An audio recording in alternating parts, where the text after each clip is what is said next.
One of the most popular movies ever made was Raiders of the Lost Ark.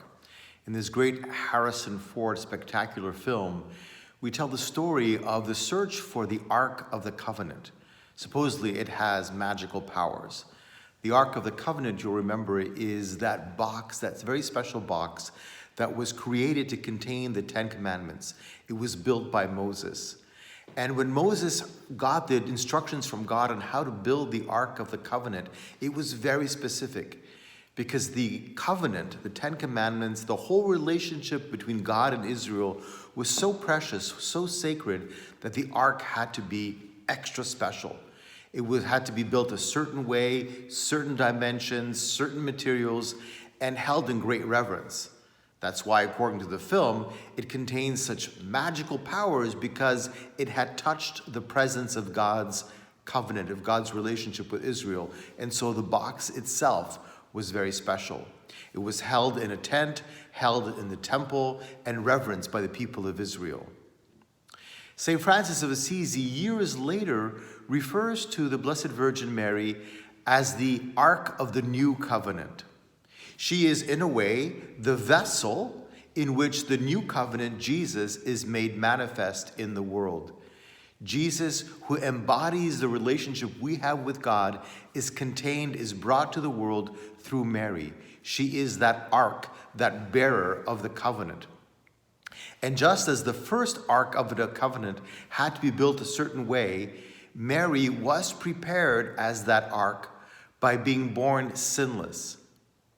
When Joachim and Anne, the parents of Mary, conceived Mary, she was conceived without sin. She did not have the stain of original sin. That's the doctrine of the Immaculate Conception, the image that you see behind me here in our Friary Chapel at Assumption. In other words, Mary was preserved by the effects of the suffering, death, and resurrection of her Son at the moment of her conception. Now, many people would say, well, how the heck does that happen? That's totally out of sequence in time. Well, remember that God sees all of reality as one moment, and the mystical effects of grace transcend space and time. Just as we believe the cross reaches 2,000 years forward and saves us, so it does backwards.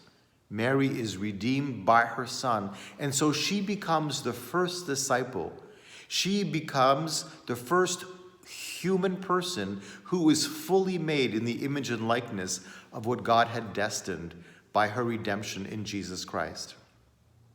Now, Mary, as the first disciple, leads us. We are stained by original sin, but through baptism we are reborn. We have the same saving effect in our lives that Mary had at her conception. And where Mary goes, we hope to follow.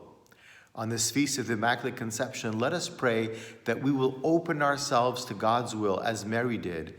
As she brought Jesus into the world, may we do so by our lives here on earth.